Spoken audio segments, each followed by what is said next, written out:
प्यारे साथियों, नमस्कार। स्वागत है आप सभी का हमारे को इस वीडियो में। आज की इस वीडियो में हम आपके विषय बात करने वाले हैं पंडित दीनदयाल उपाध्याय शेखावटी विश्वविद्यालय सीकर के विद्यार्थियों की। और आप PTUC एग्ज़ाम 2026-27 की आप तैयारी करेंगे तो आपका स्वागत है। आज की इस वीडियो में हम डिटेल से आपके विषय बात करने वाले हैं आपके BA सेकेंड सेमेस्टर के विद्यार्थियों की। और आपकी सब्जेक्ट प्रमुख रूप से मुख्य विषय आपका यानी मेजर के अंतर्गत आपकी सब्जेक्ट होगी। आपकी मेजर के अंतर्गत सब्जेक्ट होगी आपकी राजनीति विज्ञान। तो उसके यूनिट फर्स्ट व यूनिट सेकंड के इम्पोर्टेंट नोट्स आज की इस वीडियो में हम करने वाले हैं। आपके बीच यूनिट फर्स्ट और सेकंड के आसान हिंदी भाषा में हम नोट्स करने वाले हैं। इंग्लिश मीडियम वाले स्टूडेंट से निवेदन है कि आपके लिए क्लास नहीं है, आप स्किप करते हैं, ठीक है। और तेजल नोट्स पेज आपके पीछे लॉन्च किया गया है, आप सभी को पता है। उसकी प्राइस आप सभी को पता है 49 उसकी प्राइस है, ठीक है। 49 उसकी प्राइस है की तो आपको वहाँ पर पे करने के बाद में आपको उस बेस में ऐड कर दिया जाएगा। तो यूनिट फर्स्ट और सेकंड के इंपॉर्टेंट नोट्स करेंगे। BA सेमेस्टर 2 के लिए हमारी क्लासेस कम अपलोड हो रही है, तो अब लगातार आपकी BA सेमेस्टर 2 के लिए क्लासेस अपलोड होगी, तो आपको कहीं पर भी कोई डाउट नहीं रहने वाला है। तो बिना किसी के अपने वीडियो को कंटिन्यू करते हैं। आपका सिलेबस दे सकते हैं यूनिट फर्स्ट का, यूनिट सेकंड का जो सिलेबस आपका दिया गया है ऑफिशियली, जो आपकी जो यूनिवर्सिटी पर सिलेबस दिया गया है उसी के अकॉर्डिंग हम क्लास लेने वाले हैं। तो ये आपका सिलेबस दिया गया है, ठीक है। ये सिलेबस आपका दिया गया है। तो राजनीति विज्ञान परिभाषा, प्रकृति कैसी है, क्षेत्र कैसा है, प्रवृत्तियाँ कैसी है, और सामाजिक विज्ञान के संबंध कैसे हैं, परंपरागत एवं आधुनिक दृष्टिकोण कैसा है, व्यवहार एवं उत्तरवाद कैसा है, उसके बारे में बात करेंगे। यूनिट 2 का सिलेबस आप देख सकते हैं, ये आपका यूनिट 2 का सिलेबस है। यूनिट 2 के सिलेबस में वही राज्य के परिभाषा मैंने बताया गया है। राज्य की उत्पत्ति के सिद्धांत, दैवीय सिद्धांत, शक्ति सिद्धांत, सामाजिक सिद्धांत, विकासवादी सिद्धांत, इन सभी के बारे में हम यूनिट 2 के बारे में भी बात करेंगे। दोनों आपकी यूनिट इम्पोर्टेंट मानी जाती है, ठीक है। दोनों यूनिट आपकी इम्पोर्टेंट मानी जाती है, आप सभी को पता है कि दोनों यूनिट आपके लिए इम्पोर्टेंट है। तो दोनों यूनिट का सिलेबस आप देख सकते हैं। 15 नंबर यानी 30 नंबर का आपका ये मटेरियल रहने वाला है। 30 नहीं, आप इसको 40 कर सकते हो, ठीक है। 40 नंबर या 50 नंबर का आपका मटेरियल रहने वाला है, ठीक है। ये 15 आवर्स की स्टडी आपकी मानी जाती है। तो राजनीति विज्ञान के मूल आधार, ठीक है, ये आप बात करते हैं आगे बीच में। ये पहले सिलेबस के बारे में बताया गया है कि आपके प्रतिवेदन डिजिटल रूप से विश्वविद्यालय माध्यम स्तर पर अपलोड किया गया है, ये स्वीकृति ये प्राप्त है, ये आपको इन्फॉर्मेशन दी गई है, तो इसको हम रीड नहीं करेंगे, ठीक है। ये आपका सिलेबस के बारे में बताया गया प्रतिवेदन है। हम अकॉर्डिंग टू सिलेबस हम क्लास लेने वाले हैं आपकी। तो सबसे पहले बात करने वाले हैं आपके बीच में, ठीक है। आपका सिलेबस उसी के अकॉर्डिंग क्लास चलेगी आपकी। थोड़ा सा वेट करें, थोड़ा सा वेट करें। इकाई फर्स्ट, राजनीति विज्ञान की परिभाषा, प्रकृति, क्षेत्र, दृष्टिकोण एवं उपागम है। तो आपके एग्जाम में क्वेश्चन आ सकता है कि राजनीति विज्ञान की परिभाषा दीजिए, राजनीति विज्ञान की प्रकृति कैसी है, राजनीति विज्ञान का क्षेत्र कैसा है। ऐसे आपके क्वेश्चन आपके एग्जाम में आ सकते हैं। तो आपको कहीं पर भी हिचकिचाने की जरूरत नहीं है, आपको सिर्फ यह उत्तर आपको लेकर आ जाना, जिससे कि आपका एग्जामिनर एक भी नंबर नहीं काटने का प्रयास करेगा। तो राजनीति विज्ञान सामाजिक विज्ञान की वह महत्वपूर्ण शाखा है जो राज्य सरकार, राजनीतिक संस्थाओं और मानवीय राजनीतिक व्यवहार का क्रमबद्ध अध्ययन करती है, यानी कि एक श्रृंखला के रूप में अध्ययन करती है। राजनीतिक विज्ञान सामाजिक विज्ञान विज्ञानों का, यानी कि राजनीतिक विज्ञान की बात की जाए तो विज्ञान के अंतर्गत एक ऐसी शाखा है जो राज्य सरकार, यानी कि जो राज्य की सरकार होती है, जो राज्य की राजनीतिक संस्थाएं होती है, उनका मानवीय चरित्र के रूप में एक राजनीति को व्यवहार क्रमबद्ध अध्ययन करती है। तो उसको क्या कहा जाता है, आपका राजनीति विज्ञान का परिभाषा आपकी मानी जाती है। इसके क्रमानुसार को समझने के लिए इसके विभिन्न दृष्टिकोण, प्रवृत्तियाँ और अन्य सामाजिक विज्ञानों के साथ साथ इसके अंत संबंधों का विश्लेषण आवश्यक है, ठीक है। यह आपको समझने का प्रयास करना है। आगे बात करें आपके बीच में राजनीति विज्ञान परिभाषाएं, प्रकृति एवं क्षेत्र, इसकी परिभाषा आगे अगर बने वो आगे बात करते हैं। आपके एग्जाम ये भी क्वेश्चन आ सकते हैं। आगे ऊपर भी थोड़ा बताया गया था, नीचे आपका थोड़ा और डिटेल से बताया गया, तो उसको भी रीड करने का प्रयास हम करेंगे।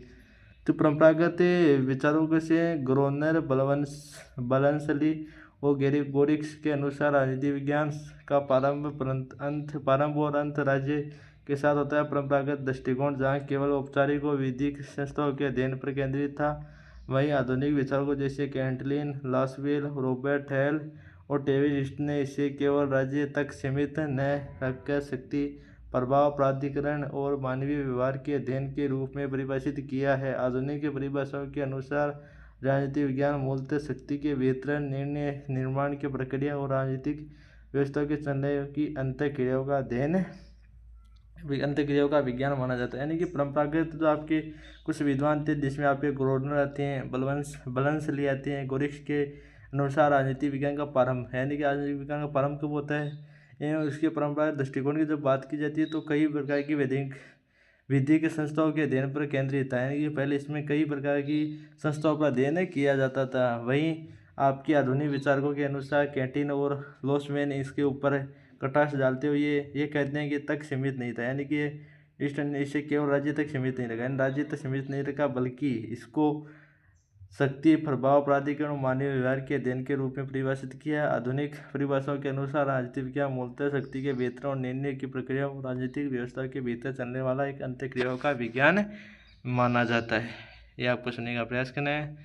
आगे बात करें थोड़ा सा आपका और सिलेबस में दिया गया है, तो ये आपका यहाँ से हम लेते हैं। इस विषय का वैज्ञानिक प्रकृति को लेकर कई प्रकार के विद्वानों में मतभेद हुआ, यानी कि लगातार विद्वानों में मतभेद हुआ है कि इसमें अरस्तु कहते हैं कि राजनीति विज्ञान को स्रोत विज्ञान की संज्ञा दी चाहिए, यानी कि आपके अरस्तु इसको स्रोत विज्ञान की संज्ञा देते हैं। ठीक है, ये आपको याद रखने का प्रयास करना है। ठीक है, आगे बात करें आप, क्योंकि यह समाज कल्याण और नीति निर्माण का मार्ग प्रस्तुत करता है। इसे विज्ञान मानने वाले विचारक का मत है कि इसमें तथ्यों का व्यवस्थित संग्रह, वर्गीकरण, तुलनात्मक विश्लेषण और सामान्यीकरण संभव है।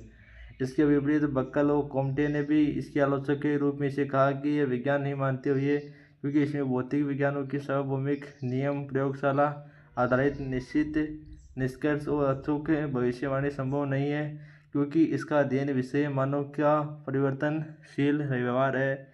वर्तमान समय में इसे एक अत्यंत गतिशील सामाजिक विज्ञान के रूप में मान्यता प्राप्त है। यानी कि आपके अरस्तु ने कहा कि एक आपका स्रोत विज्ञान है, जबकि कुछ विद्वानों ने इसकी बात को काटते हुए कहा कि ये आपका एक स्रोत विज्ञान नहीं है, बल्कि ये एक आपका सार्वभौमिक नियम और प्रयोगशालाओं पर आधारित और उच्च भविष्यवाणी के आधार पर ये बहुत ही मानव का परिवर्तनशील व्यवहार है। इस वर्तमान समय में इसे एक अत्यंत गतिशील सामाजिक विज्ञान के रूप में मान्यता प्राप्त देने का कार्य प्रमुख से किया है। आगे बात करें, जिसका क्षेत्र केवल राज्य और सरकार के अंगों तक के अध्ययन तक सीमित नहीं रहकर राजनीतिक क्रियाओं में दबाव समूह, अंतर्राष्ट्रीय राजनीतिक संगठनों की संस्कृति को विस्तृत हो चुका है। इस प्रकार की राजनीति विज्ञान प्रकृति होती है, क्षेत्र कैसा होता है, किस प्रकार उसकी परिभाषा दी जाती है। आपके एग्जाम में क्वेश्चन आ सकते हैं। आपके एग्जाम में 5 नंबर का क्वेश्चन भी आ सकता है, 10 नंबर का क्वेश्चन भी आ सकता है, और 2 नंबर का क्वेश्चन तो आपके एग्जाम में आने का बहुत ज़्यादा चांस रहेगा। अब आगे आपके एग्जाम में यह भी क्वेश्चन आ सकता है कि राजनीति विज्ञान के अध्ययन की प्रविधियाँ एवं अन्य सामाजिक विज्ञानों के साथ संबंध। तो इस विषय के अध्ययन के लिए मुख्य रूप से दार्शनिक, ऐतिहासिक, तुलनात्मक, व्यवहारवादी और संक्रियात्मक प्रविधियों का प्रयोग किया जाता है। ऐतिहासिक प्रविधि अतीत की घटनाओं और ऐतिहासिक विकास क्रम के आधार पर वर्तमान राजनीतिक संरचनाओं को समझने पर बल देती है, जबकि तुलनात्मक प्रविधि विभिन्न देशों की राजनीतिक प्रणालियों के अंतर्संबंधों के संस्थाओं और क्रियाकलापों की भिन्नताओं और समानताओं को उजागर करने का कार्य प्रमुख रूप से करती है। और आगे बात करें आपके पीछे, राजनीति विज्ञान वह सामाजिक अन्य विज्ञानों से अत्यंत गहरा व अविभाज्य अंत संबंध है। ठीक है, इसके साथ ही इसके संबंध को स्पष्ट करते हुए इतिहास का प्रेमी ने स्पष्ट किया है कि इतिहास भूतकाल की राजनीति है और राजनीति वर्तमान का इतिहास है। यानी कि इतिहास को भूतकाल की राजनीति का और राजनीति को वर्तमान का इतिहास का है। अर्थशास्त्र के साथ इसका संबंध राजनीति अर्थव्यवस्था के रूप में दिखाई देता है, जहाँ राज्य की नीतियाँ देश के आर्थिक संसाधनों के वितरण और लोक कल्याण को प्रभावित करती है। समाजशास्त्र राजनीति विभाग के समाज को आधार को समझने में मदद करती है, जिसे राजनीतिक समाजशास्त्र जैसे नवीन अंत विषय शाखा का उद्भव है।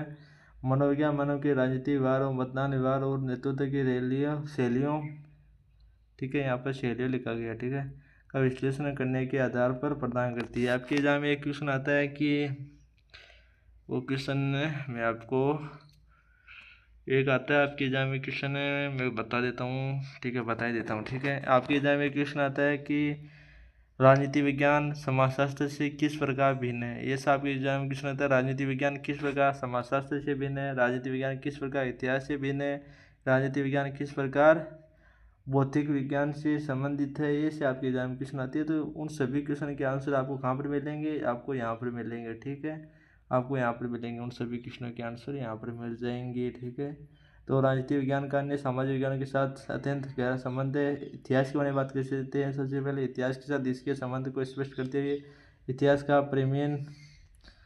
प्रीमेन ने स्पष्ट किया था कि इतिहास भूतकाल की राजनीति है और राजनीति वर्तमान का इतिहास है। आपका इतिहास के बारे में कहा गया था। और आगे आपको अर्थशास्त्र के बारे में कहा गया है कि अर्थशास्त्र के साथ इसका संबंध राजनीतिक अर्थव्यवस्था से है के रूप में दिखाई देता है, जहां राज्य की नीतियां देश के आर्थिक संसाधनों के वितरण को और लोक कल्याण को प्रभावित करती है। समाजशास्त्र राजनीतिक व्यवस्था के साथ सामाजिक आधार को समझने में मदद करती है। इस प्रकार आपको बताया गया है, ठीक है। अब आपका आगे हम पढ़ते हैं परंपरागत और आपके आधुनिक दृष्टिकोण का तुलनात्मक अध्ययन हम प्रमुख से करते हैं, ठीक है। ये आपका तुलनात्मक अध्ययन हम करने वाले हैं। परंपरागत दृष्टिकोण एक आपका आधुनिक दृष्टिकोण, दोनों आपके लिए इम्पोर्टेंट है। दोनों के बारे में फुल डिटेल से हम बात करने वाले हैं, ठीक है, ठीक है। तो राजनीति विज्ञान के विकास के दो वैचारिक युगों में विभाजित किया जाता है। परंपरागत दृष्टिकोण आपका एक और एक आधुनिक दृष्टिकोण, जो मुख्यतः द्वितीय विश्व युद्ध से पहले था उसको परंपरागत कहा जाता है, तो द्वितीय विश्व युद्ध के बाद में था उसको आधुनिक दृष्टिकोण कहा जाता है। इन दोनों दृष्टिकोण की भिन्नता नीचे दी गई तालिका में स्पष्ट रूप से दिया गया है, वहाँ से आप समझने का प्रयास करें, ठीक है। तो आपको यहाँ से समझने का प्रयास करना है और ये हम लगा देते हैं इसके ऊपर सारणी, ठीक है, ये हम लगा देते हैं यहाँ पर सारणी, तो आपको ज़्यादा दिक्कत नहीं देखने को मिलेगी। इसका कर देते हैं कलर चेंज। तो अध्ययन का मुख्य केंद्र परंपरागत का कैसा था, तो परंपरागत दृष्टिकोण का अध्ययन का मुख्य केंद्र आपका राज्य सरकार, औपचारिक कानून और संस्थाओं से परंपरागत दृष्टिकोण माना जाता है, ठीक है, ओके, ठीक है।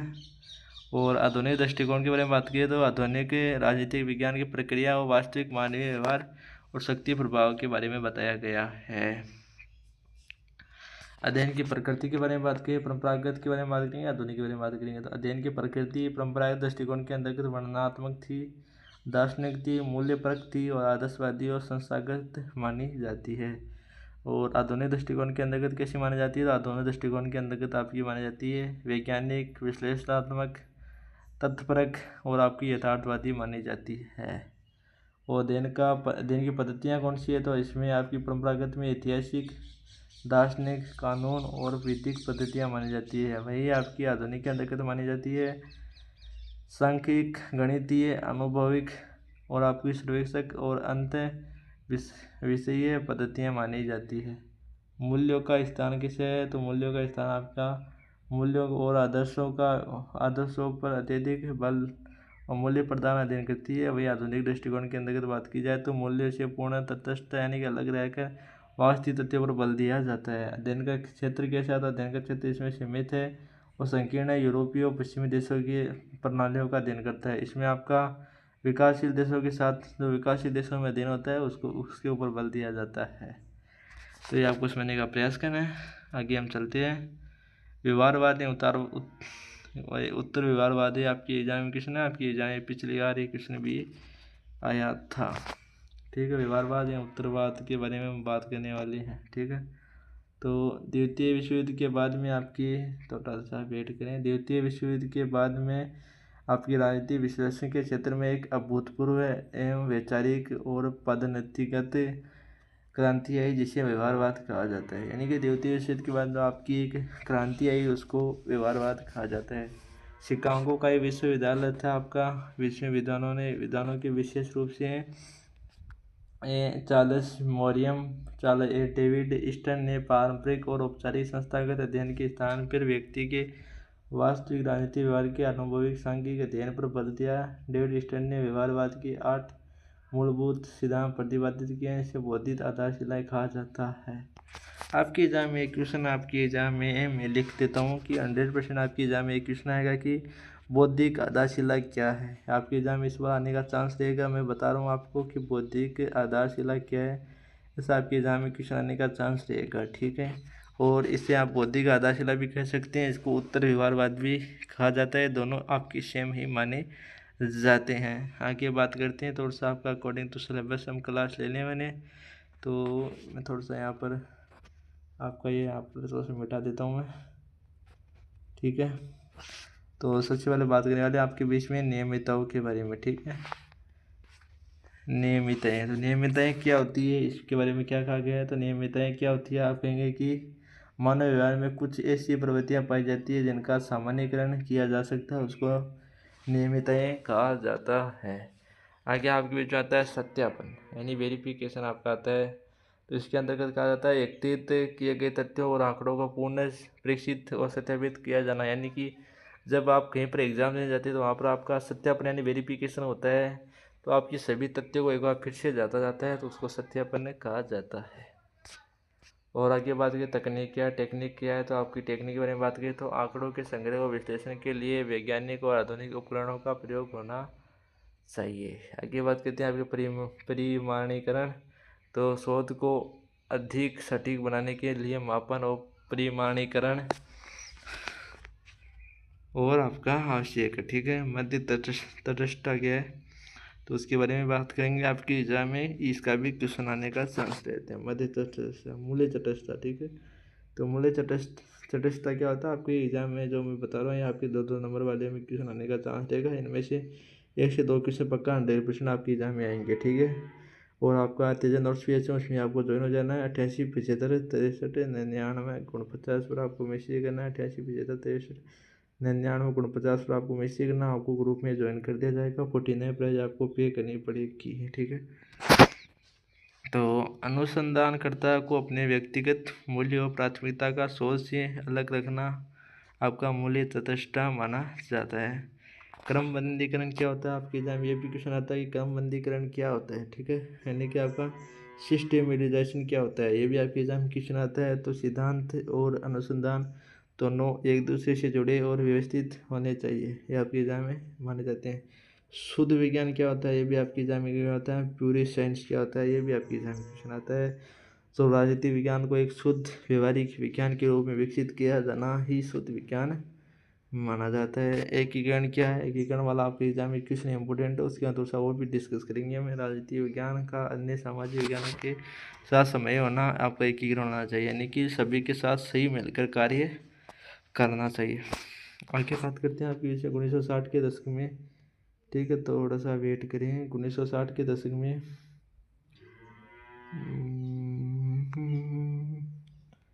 1960 के दशक में 1960 के दशक के अंत तक व्यवहारवाद की अत्यधिक वैज्ञानिकता, तकनीकी जटिलता, मूल्य तटस्थता की तीखी आलोचना तीखी होने लगी। आलोचकों का मानना था कि तकनीकी के अत्यधिक प्रयोगों के कारण राजनीति विज्ञान समाज की जटिल समस्याएं जैसे युद्ध, परमाणु खतरा, करीबी नस्ली के समाधान प्रस्तुत करने में पूरी तरह से असमर्थ रहा है।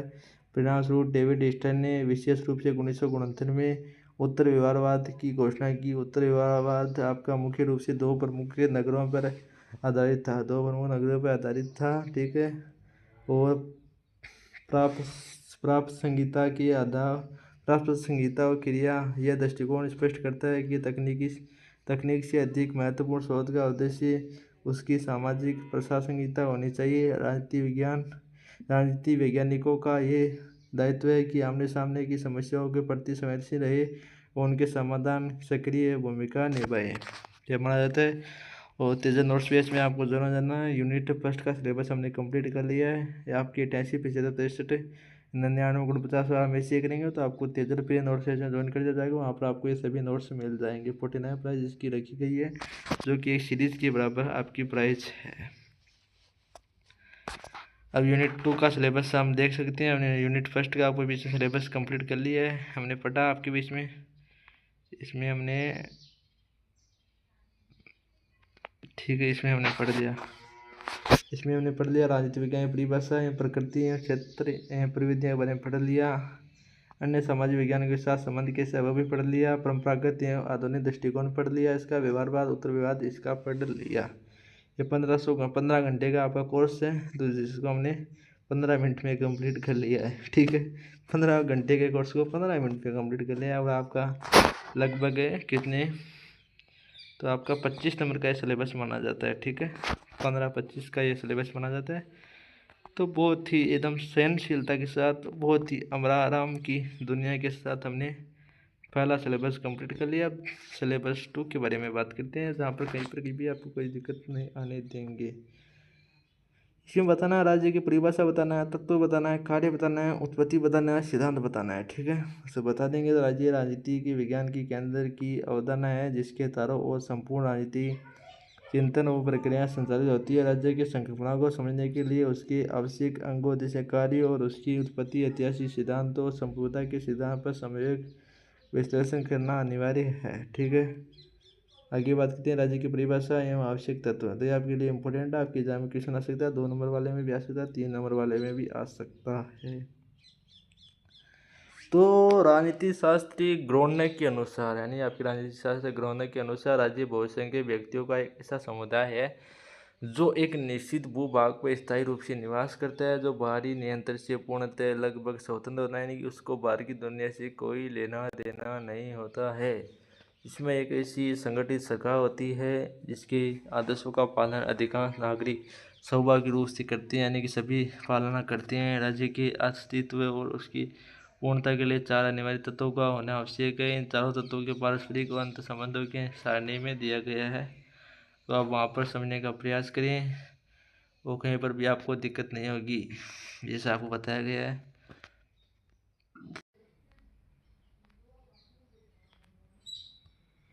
तो चलिए बात करते हैं आपका आवश्यक तत्व जनसंख्या है, तो उसके बारे में बात करते हैं। जनसंख्या क्या है, किस प्रकार है। तो जनसंख्या के बारे में बात की जाए तो राज्य के लिए मनुष्यों का होना पहली और अनिवार्य शर्त है। प्लेटो ने एक आदर्श राज्य के लिए 5040 नागरिक की संख्या निर्धारित की थी, जबकि रूसो ने 10,000 की थी। आधुनिक समय में विशाल जनसंख्या को राज्य की शक्ति और श्रम का स्रोत माना गया है, यानी कि अभी आपकी लगातार जनसंख्या बढ़ रही है, लगातार आपकी जनसंख्या लगातार बढ़ रही है, तो इसको एक अच्छा कार्य माना है, क्योंकि लगातार रोजगार लोगों को नहीं मिल रहा है, और एक सही तरीके से कार्य तो हो रहा है लेकिन रोजगार की कमी आ रही है, ठीक है। कार्य तो टाइम पर हो रही है राज्य के, लेकिन ठीक है, राज्य के अस्तित्व के लिए एक निश्चित भौगोलिक सीमा का होना आवश्यक है। इस सीमा के अंतर्गत राज्य की भूमि, नदियाँ, झीलें, प्रादेशिक समुद्र और उसके ऊपर की वायु सीमा शामिल होती है। एंड बिना निश्चित भूभाग के कोई भी समुदाय राज्य नहीं बन सकता है, ठीक है। राज्य सरकार की बात करते हैं आपके बीच में। राज्य सरकार की है, तो राज्य सरकार वह व्यवहारिक और विकिरण संगठन है या राजनीतिक तंत्र है जिसके माध्यम से राज्य की सामूहिक इच्छा व्यक्त, निर्मित और निष्पादित की जाती है, ठीक है, ठीक है। एंड आगे बात करते हैं आपके इसमें संप्रभुता के बारे में बात करते हैं, ठीक है। ये आपको वहाँ पर रेड कर लेना है, ठीक है। संप्रभुता क्या होती है, आपके एग्जाम क्वेश्चन आ सकता है। संप्रभुता के बारे में बात करते हैं, राज्य का सबसे महत्वपूर्ण स्रोत प्राणवान, और संप्रभुता का अर्थ है राज्य की उस स्रोत शक्ति से है जिसके कारण ये वह आंतरिक रूप से अपने सीमा में रहने वाले सभी नागरिकों को संघों का पूर्ण नियंत्रण करती है, और बाहरी रूप से किसी भी विदेशी नागरिक को पूरी तरह से मुक्त कराती है, ठीक है। तो राज्य सरकार राज्य के कार्यों को लेकर विभिन्न राजनीतिक विचारों में गहन विश्लेषण पाया है कि व्यक्तिवाद दृष्टिकोण को एक आवश्यक बुराई माना जाता है, जिसका उसका कार्य केवल बाहरी आक्रमण से सुरक्षा करना है, आंतरिक शांति और मुद्दों को लेकर करने तक सीमित रखा गया है, जिसमें आरक्षी या पुलिस राज्य कहा जाता है। इसके विपरीत राज्य लोक कल्याण राज्य का दृष्टिकोण राज्य को एक सकारात्मकता अच्छाई मानता है, जिसके उद्देश्य नागरिकों की स्वास्थ्य, शिक्षा, सामाजिक सुरक्षा, रोजगार और जीवन स्तर को ऊंचा उठाने की व्यापक नीतियाँ बनाना, सुरक्षित करना है। वही आपका समाजवादी दृष्टिकोण राज्य के माध्यम से उत्पादन वितरण के साधनों पर सार्वजनिक नियंत्रण स्थापित कर शोषणाविहीन समाज की स्थापना पर बल देता है।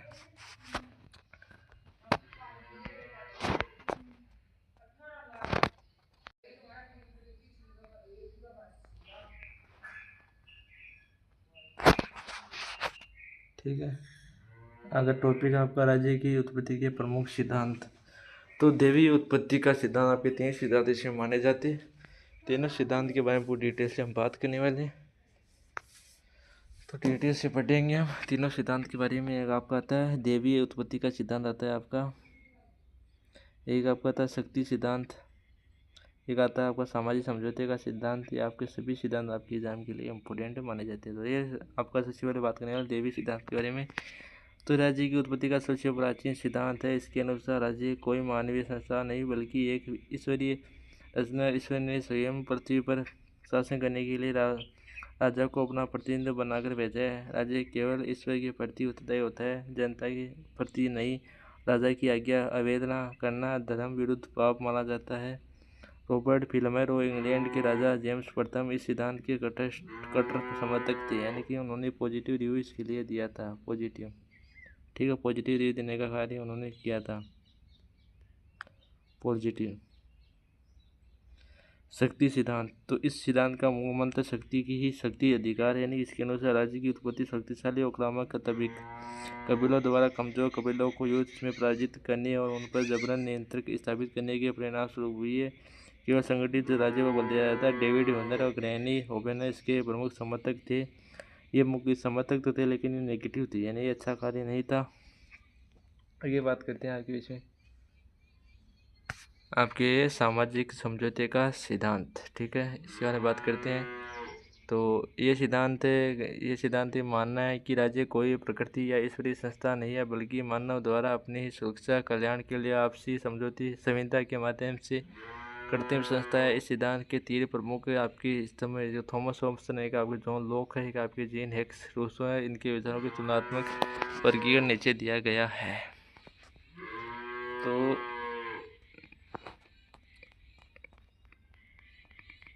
सबसे पहले बात करने वाले हैं आपके विषय तीनों के बारे में बात करेंगे हम, तीनों के बारे में बात करेंगे हम।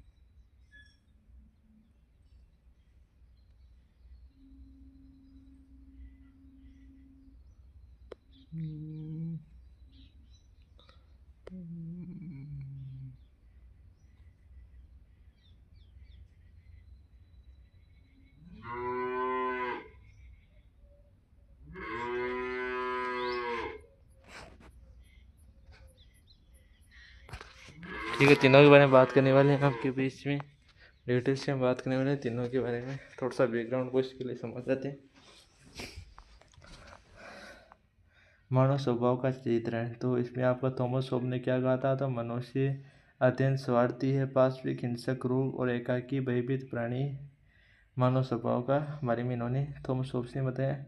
जॉन लॉक ने क्या बताया, जॉन लॉक ने बताया कि मनुष्य स्वभाव से विवेकशील, सामाजिक और नैतिकपूर्ण, सहानुभूति और शांतिप्रिय व्यक्ति है।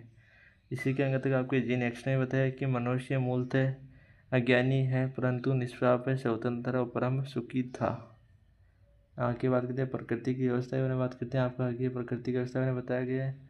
तो प्रकृति की व्यवस्था के बारे में इसने क्या कहा है, तो प्रकृति की व्यवस्था के बारे में इन्होंने निरंतर संघर्ष, अराजकता और भय की स्थिति है।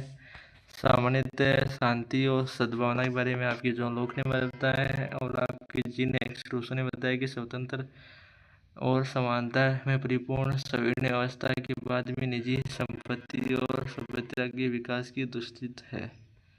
तुलनात्मक आपकी आगे बात करते हैं, ठीक है। समझौते का स्वरूप कैसा, समझौते का स्वरूप के बारे में बात करते हैं आगे।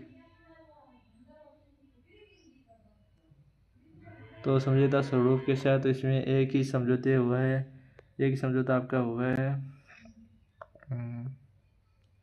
एक ही समझौता आपका हुआ है जिससे समाज और राज्य दोनों बने हैं। इस समझौते कोई पक्षदार नहीं है, इसके सभी नेगेटिव है। आगे आप कहते हैं 2 समझौते हुए हैं। पहला नागरिक समझौता समाज के निर्माण के लिए और दूसरा राज्य सरकार के संगठन के गठन के लिए, राज्य सरकार के निर्माण के लिए हुआ है। और इसमें एक समझौता हुआ है जिसमें प्रत्येक व्यक्ति अपने अधिकारों को संपूर्ण समाज को संप्रमित करता है। ये जन टुक्सों के अनुसार कहा गया। संप्रभुता का स्वरूप इसमें पूर्ण, निर्गुण से असीमित है, अविभाज्य है और आपका चुनौतीपूर्ण माना जाता है। इसमें आपका सीमित और संवैधानिक और सशरीर संप्रभुता है, ठीक है। इसमें लोकप्रिय और संप्रभुता और सामान्य इच्छा का सिद्धांत ये माना जाता है, ठीक है। आगे बात करते हैं आपके इसमें विकासवाद का ऐतिहासिक सिद्धांत है। अभी आपके एग्जाम में आ सकता है विकासवाद का ऐतिहासिक सिद्धांत, ये क्वेश्चन भी आपके एग्जाम में आ सकता है, तो यह राज्य की उत्पत्ति का एकमात्र वैज्ञानिक, ऐतिहासिक, आधुनिक, सर्वमान्य सिद्धांत है, जिसके अनुसार राज्य न तो किसी आकस्मिक समझौते की उपज है, न ईश्वर की रचना है और न ही केवल बल प्रयोग का निर्माण है। राज्य का एक जीवंत सिद्धांत संस्था की भांति ऐतिहासिक विकास की क्रमिक प्रक्रियाओं का निर्माण है, जो सदियों से पूर्ण हुई है। इस क्रमिक विकास में मुख्यतः 5 कारकों की निर्णायक भूमिका मानी जाती है। इसमें आपको एक तो आता है रक्त संबंध, एक आपका आता है रक्त संबंध, एक आता है आपका धर्म, एक आपको आती है शक्ति आती है, एक आपकी आती है राजनीतिक चेतना, आपकी प्रमुख आती है। तो धर्म न कबीलों के लोगों को एकता के सूत्र में बांधता है, युद्धों और विजयों में, अभियानों के भौगोलिक विस्तार में सहायता करता है। शक्ति आपकी और आर्थिक गतिविधि की मैंने बात की तो आर्थिक गति संपत्ति और व्यापार में सुव्यवस्थित नियंत्रण की आवश्यकता करती है और अधिकारों को सुरक्षित के प्रति जागरूकता आत्मीयता बताती है। ठीक है, आगे हम बात करते हैं मार्क्सवादी क्या है। आपके एग्जाम में क्वेश्चन आ सकता है मार्क्सवादी वाला। ठीक है, मार्क्सवादी वाला आपके एग्जाम में क्वेश्चन आ सकता है। ठीक है, थोड़ा सा वेट करें।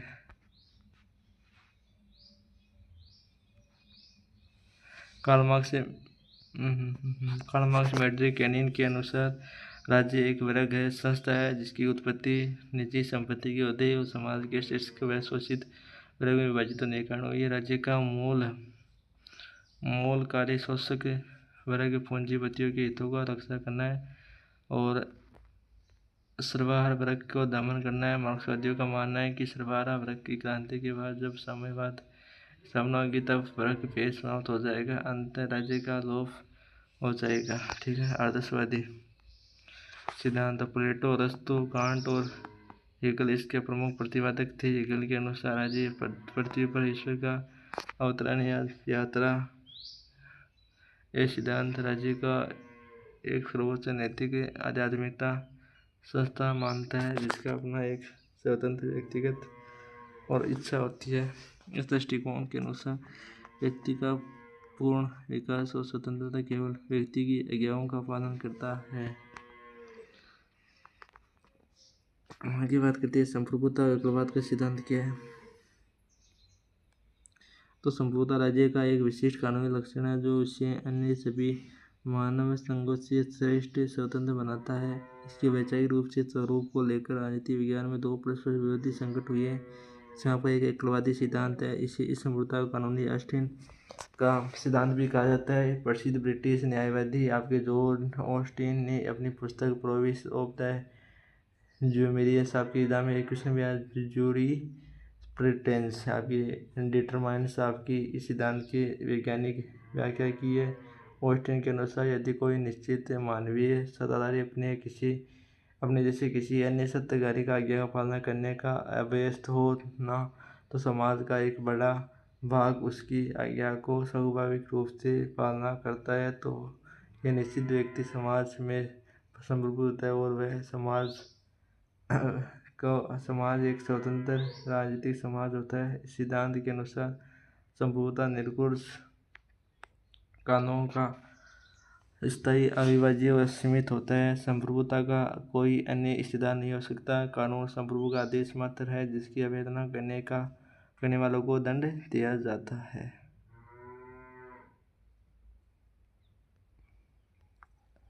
आगे आपका है बहुलवादी सिद्धांत।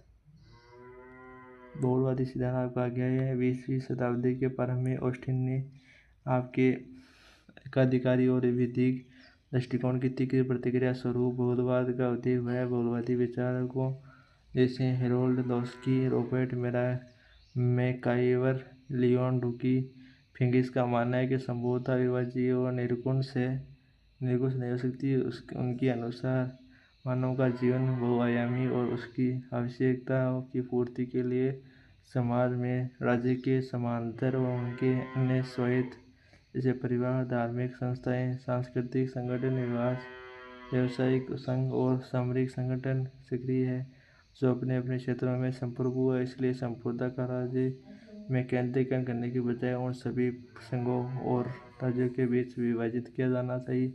लोस्की ने ऐतिहासिक टिप्पणी करते हुए कहा है कि चूंकि समाज स्वरूप ऐतिहासिक स्वरूप में संघीय होना चाहिए, बहुलवादी राज्य को केवल संघों का एक संघ मानती है, न कि कोई देवी निरकुश संस्था मानी जाती है। ठीक है, निष्कर्ष बात करते हैं आपके सिलेबस के अकॉर्डिंग। निष्कर्ष होगा यूनिट फर्स्ट का और यूनिट सेकंड का। राजनीति विज्ञान में आपकी थोड़ा सा वेट करें।